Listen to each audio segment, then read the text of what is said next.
In 1913, Woodrow Wilson agreed to the Federal Reserve Act. Nelson Aldrich, a senator, and Paul Warburg and a few of the Jewish families of Europe with Gentiles took over the monetary policies of the United States. In 1917, America got involved in the First World War. In order to fight that war, America had to borrow money, and that's when the debt started. Because when she borrowed money, she had to borrow it from somewhere.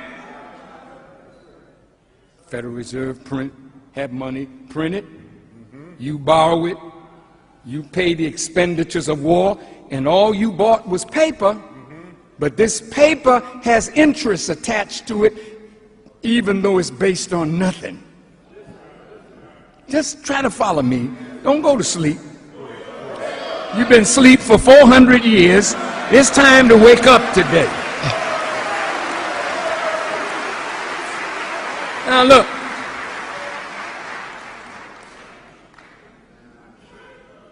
After World War I, the debt started climbing. They wanted to draw America into World War II. That was a European thing.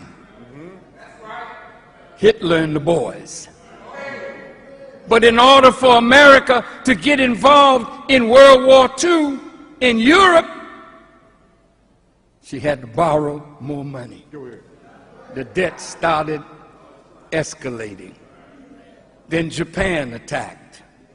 America borrowed more money. And the more money she borrowed, in 1933, America went off the gold standard. So there was nothing after 1933 to back this. So after that was nothing. And in 1971, it was completed. No more gold. And in the 70s, you could buy an ounce of gold for $35 an ounce. And I was with the Honorable Elijah Muhammad one day, and he pulled out a gold coin and put it on the table. And he said, in the future, this would be the medium of exchange. Because the paper will lose its value. Now I want to quickly show how the debt has climbed. After World War II, the Korean War. Every time America went to war, she had to borrow money. There was a time when America would borrow money from her own citizens. We used to buy war bonds. We used to buy treasury bonds and securities that we would keep in a safe for our children. And they would say in 5 years or in 10 years, you can cash this bond in and you will get this plus interest. You remember that? But today, 52% of America's burgeoning debt is owned by foreign governments. So it ain't no more that we could sell bonds to our citizens. We sell bonds to China. We sell bonds and securities to Japan. We sell bonds and securities to Great Britain. Let me show you who owes what.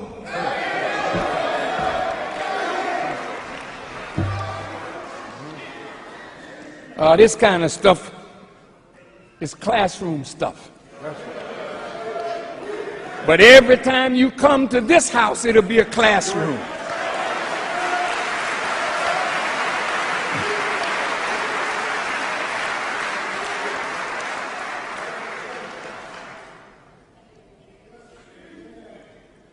Look, according to this pie graph, intragovernmental debt, $3.794 trillion. The publicly held debt, which is still government responsibility, $2.674 trillion. But the publicly held foreigners' debt, rather that America owes, is $2.240 trillion. The Japanese have bought up $649 billion of American bonds and securities, plus they have $1.2 trillion in foreign currency reserves.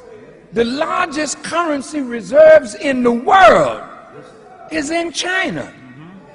You see why America would jump on Cuba, a communist country 90 miles away, and talk sweet to China, a communist country?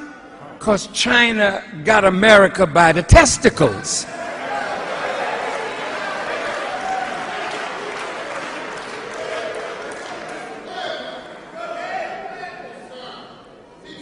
I use that language because every male in here knows how painful that is.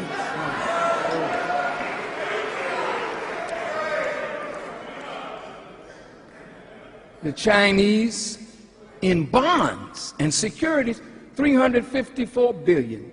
The British, $249 billion. OPEC, that's the oil-producing countries, $102 billion. Korea, $66 billion. Taiwan, $63 billion. The Caribbean banks, $63 billion. Germany, $56 billion. Hong Kong, $55 billion. Brazilians, $54 billion. Canadians, $49 billion. Luxembourg, $38 billion. Mexico, $36 billion. The French, $31 billion. Singapore, $29 billion. Swiss, $27 billion. The Turks, $24 billion. The Swedes, $19 billion. The Irish, $19 billion. The Dutch, $18 billion. The Thais, $17 billion. The Israelis, $17 billion. The Belgians, $15 billion. The Indians, $15 billion. The Italians, $14 billion. The Poles, $13 billion. And all others, $148 billion. Now, when you go and turn on the news and you find out that China has some American ports, you say, well, how did that happen?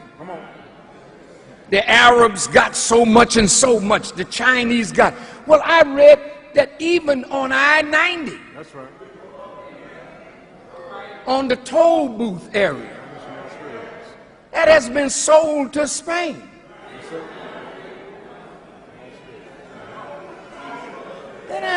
Wait.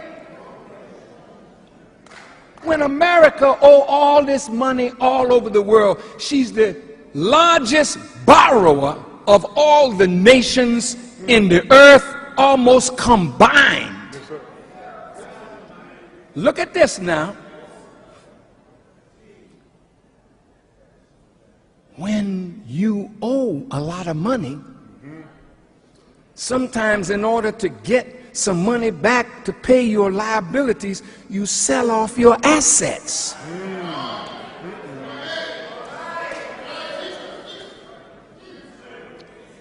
Look, family, I just want to come straight to you.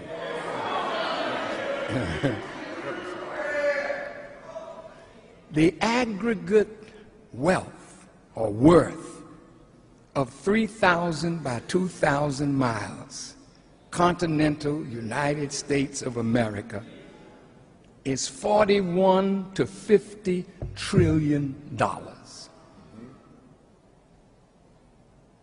All the federal buildings that are in America and all over the world are $1.26 trillion.